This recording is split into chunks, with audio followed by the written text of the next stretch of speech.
Hey everyone, welcome back. Today we're on day 52 of our journey through the Bible Project's / one story that leads to Jesus / reading plan for 2026. Quick note, I'm not affiliated with BibleProject.com. I'm simply using their wonderful reading plan that's available on their website. I don't work for them, but I'm grateful for the resources they've created. We're now in the book of Numbers. This fourth book of the Torah gets its name from the two censuses, numberings, of Israel recorded here. But Numbers is so much more than just lists. It's the story of an entire generation's journey through the wilderness.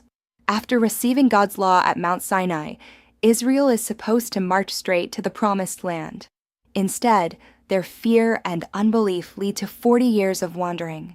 Numbers show us both God's patience with stubborn people and the consequences of refusing to trust Him. It's a sobering reminder that the journey from slavery to freedom isn't always a straight line. I'll be reading from the NIV translation today because I love how clear and accessible it is. If you're enjoying this series and want to keep going through the Bible together, don't forget to hit that like button and subscribe to the channel. It really helps us reach more people who want to explore God's Word. All right, let's dive in. Towns for the Levites. On the plains of Moab by the Jordan across from Jericho, the Lord said to Moses, "Command the Israelites to give the Levites towns to live in from the inheritance the Israelites will possess, and give them pasture lands around the towns. Then they will have towns to live in and pasture lands for the cattle they own and all their other animals. The pasture lands around the towns that you give the Levites will extend 1,000 cubits from the town wall. Outside the town, measure 2,000 cubits on the east side, 2,000 on the south side, 2,000 on the west, and 2,000 on the north, with the town in the center. They will have this area as pasture land for the towns." Cities of refuge. 6 of the towns you give the Levites will be cities of refuge, to which a person who has killed someone may flee. In addition, give them 42 other towns. In all you must give the Levites 48 towns, together with their pasture lands. The towns you give the Levites from the land the Israelites possess are to be given in proportion to the inheritance of each tribe. Take many towns from a tribe that has many, but few from one that has few. Then the Lord said to Moses, "Speak to the Israelites and say to them, when you cross the Jordan into Canaan, select some towns to be your cities of refuge, to which a person who has killed someone accidentally may flee. They will be places of refuge from the avenger, so that anyone accused of murder may not die before they stand trial before the assembly. These 6 towns you give will be your cities of refuge. Give 3 on this side of the Jordan and 3 in Canaan as cities of refuge. These 6 towns will be a place of refuge for Israelites and for foreigners residing among them, so that anyone who has killed another accidentally can flee there. If anyone strikes someone a fatal blow with an iron object, that person is a murderer. The murderer is to be put to death. Or if anyone is holding a stone and strikes someone a fatal blow with it, that person is a murderer. The murderer is to be put to death. Or if anyone is holding a wooden object and strikes someone a fatal blow with it, that person is a murderer. The murderer is to be put to death. The avenger of blood shall put the murderer to death. When the avenger comes upon the murderer, the avenger shall put the murderer to death. If anyone with malice aforethought shoves another or throws something at them intentionally so that they die, or if out of enmity one person hits another with their fist so that the other dies, that person is to be put to death. That person is a murderer. The avenger of blood shall put the murderer to death when they meet. But if without enmity someone suddenly pushes another or throws something at them unintentionally, or, without seeing them, drops on them a stone heavy enough to kill them, and they die, then since that other person was not an enemy and no harm was intended, the assembly must judge between the accused and the avenger of blood according to these regulations. The assembly must protect the one accused of murder from the avenger of blood and send the accused back to the city of refuge to which they fled. The accused must stay there until the death of the high priest, who was anointed with the holy oil. But if the accused ever goes outside the limits of the city of refuge to which they fled and the avenger of blood finds them outside the city, the avenger of blood may kill the accused without being guilty of murder. The accused must stay in the city of refuge until the death of the high priest.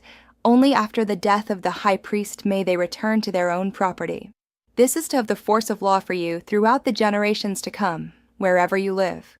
Anyone who kills a person is to be put to death as a murderer only on the testimony of witnesses. But no one is to be put to death on the testimony of only one witness. Do not accept a ransom for the life of a murderer who deserves to die. They are to be put to death. Do not accept a ransom for anyone who has fled to a city of refuge and so allow them to go back and live on their own land before the death of the high priest. Do not pollute the land where you are. Bloodshed pollutes the land, and atonement cannot be made for the land on which blood has been shed, except by the blood of the one who shed it. Do not defile the land where you live and where I dwell, for I, the Lord, dwell among the Israelites.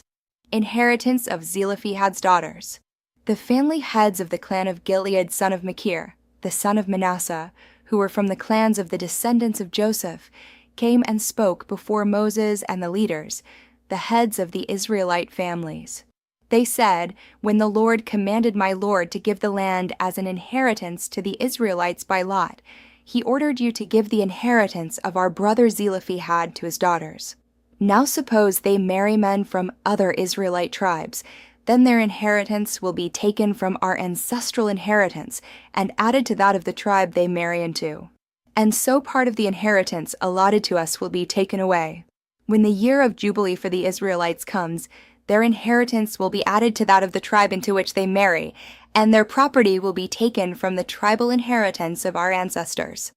Then at the Lord's command Moses gave this order to the Israelites: "What the tribe of the descendants of Joseph is saying is right.